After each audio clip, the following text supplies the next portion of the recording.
So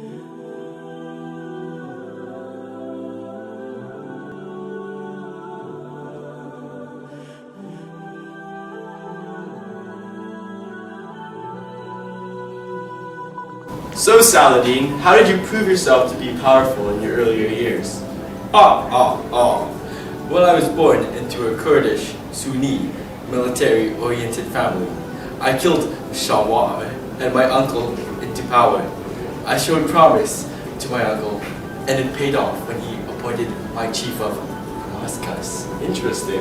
I also like to think I loved myself in battle. Yes, love myself. And I am a loyal soldier. So if you didn't know yourself personally, how do you think you would come off to other people? Me? Yes, you. I think I am very intimidating, and I have a reputation for being tough. I don't think I look like someone who backs down, has little experience in the battle world.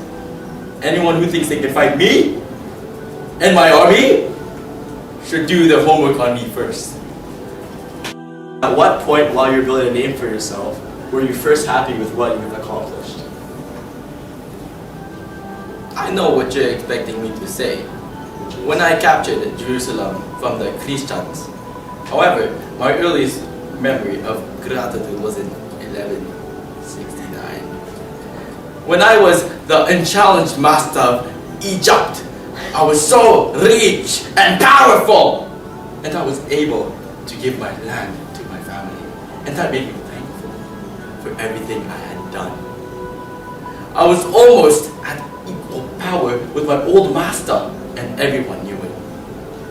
So Saladin, what were your thoughts when As-Salihi died? Some say it was lucky that he died at such an early age. He was only 19. I couldn't help but think it happened for a reason. There was talk of some poison. Oh! But no one could prove it, of course. How did you choose your army, and who did it consist of? My army was made up of knights whose income was drawn from lands which they had themselves to supervise. Not all of them were full-time professional soldiers, because some of them couldn't stay in the field of battle throughout the year. What was the atmosphere like when you arrived in Jerusalem? The population was defiant and swollen with refugees ready to fight. They made it very clear they wanted battle as much as I. When Balian asked you for a safe return from Tyre to retrieve his family, why did you agree? Balian agreed to travel unarmed and not to spend more than one night in Jerusalem.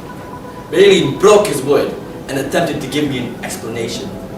I don't know why he would take advantage of my kindness, but I sent my troops to escort his wife and kids to safety. I don't regret it, but Balian is not an enemy. So, in your opinion, what was your greatest win? My friend, at the Horns of Hattin in 1187 against the Crusaders. It was what paved the way for the conquering of Jerusalem. So, could you summarize your truce with Richard?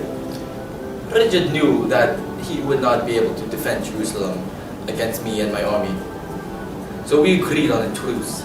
Jerusalem was to stay in Muslim control, but Christians could pass and visit without being taxed. The Holy Cross would be given back. He was persistent on keeping Ascalon, but I stuck my ground. What does your name, Saladin, even mean? To the Muslims, it means he who honors the faith. Well, now that the Crusades are over, what do you plan to do? I plan on going back to Damascus in Syria and living a hopefully a long, healthy life without another battle in a while. So, thank you Saladin for joining us on Muslim Media. Tune in next week as we interview Osama bin Laden.